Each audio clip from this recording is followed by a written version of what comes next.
everybody, welcome to this week's edition of the YS Whiteboard.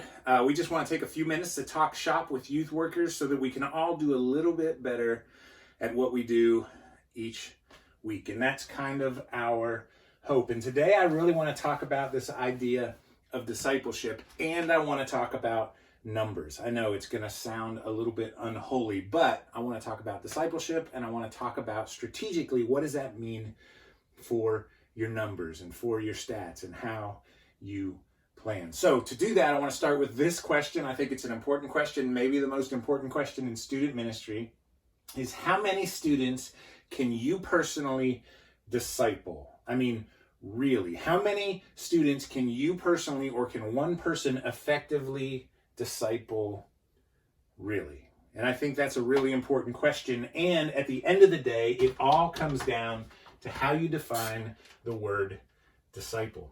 For many of us, disciple has been boiled down over the years strategically to really just information. That in a lot of ways, if students know stuff, that is how we disciple. If they can pass this test, then they are discipled. And information is important. I don't want to bemoan that, but really information is kind of the easiest part of it. And there's so much more to it. In fact, information is really what I think is a third of what it takes to disciple.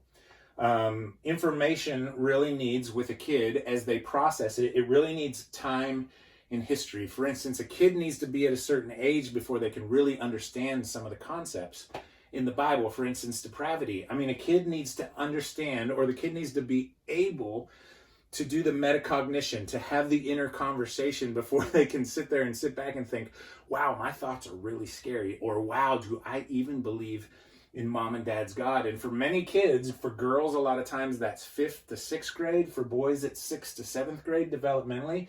They need the ability for metacognition. Not only that, they need the experience of life in order to wrap that information, to wrap that truth, to wrap what Jesus said around what's happening to them. We just need that information over time. And not only that, we also need that information over time to come from a quality relationship. For many of us, we've been trained, that's us as the youth pastor. I just would push back a little bit on it depending on your number of kids. But we need a quality relationship, a person who's in front of them, a person developmentally who loves them, who's leaning into them, who's probably not there, or they're not their parent because they have their parents. They need someone else to really lean into. And when we can take that information over time in the context of a quality relationship, we get this sweet spot of discipleship where it can develop a awesome, incredible, finger-licking good faith of their own, a strong faith. And that's really what we want to happen. So how many students can you really do that with?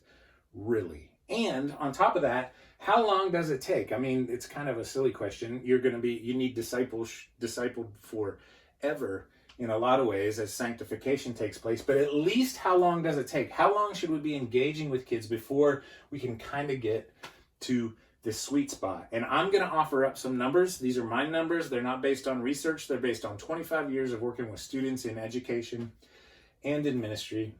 And here's what I truly believe. Because it takes so much time and energy to get this quality relationship over time. I mean, the information, again, is easy. If it was just about information, give me a microphone. I'll do it for hundreds of kids. But if I'm going to live in this sweet spot, I believe that the number is 10 kids or less per individual at a time. It just takes time. It just takes energy. It's what it takes. It's often why I say, if you have a ministry of 7, 8, 9, 10 kids, you're good.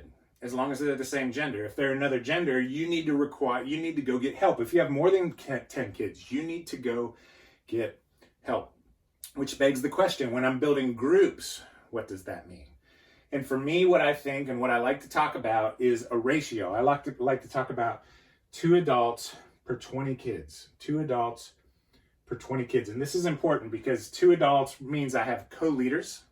If you have questions about that, you can go back to the last YS Whiteboard.